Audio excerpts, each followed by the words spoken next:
Hi. There's a lot more of you from up here. A little bit more nervous. Well, I have to say that I was preparing to go to graduate school when Rachel was killed, and I spent the bulk of my time in graduate school following Craig and Cindy's journey into the cavernous world of the Israeli military and legal system. And I've followed it since. And if you had told me that when I first started reading about Rachel and her parents, that I would be standing up here as part of this commemoration, I would be very happy. So I'm very honored to be here. I moved up here with my wife, Layla, from Arkansas. So I'm very happy to be here. And I'm very honored to be able to address you.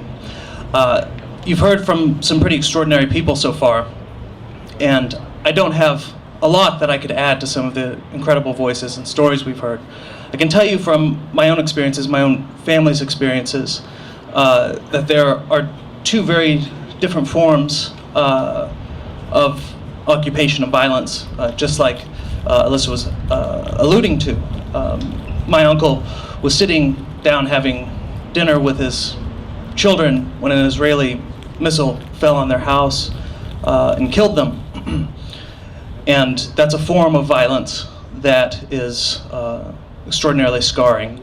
But for example, another uncle of mine, Amjad, he's a farmer in the West Bank.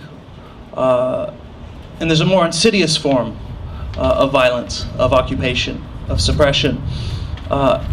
He'll move his produce try to move it across borders, and of course it sits arbitrarily stopped, and it'll rot there in the sun as a form of humiliation, essentially.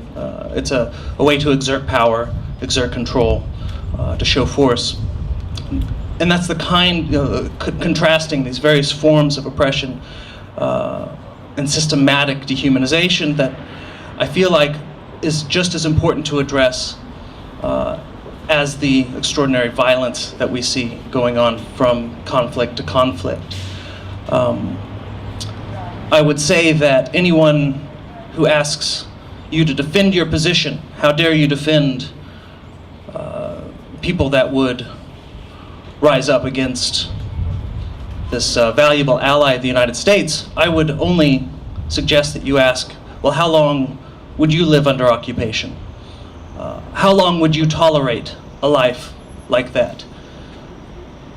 And just let them sit there and consider it. How long would you suffer a foreign military occupation? We're talking about people's lives at borders, being held hostage by 18-year-olds with machine guns, right? Some kid from Ohio moves with his family to Hebron or wherever, and now they're in control of a family's livelihood that has been at stake for a long time. And if you can find justice in that, good luck. And that's the question that I would ask. How long would you tolerate such a system?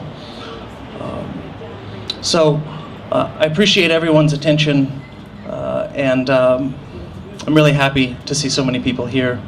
God bless you all. Thank you.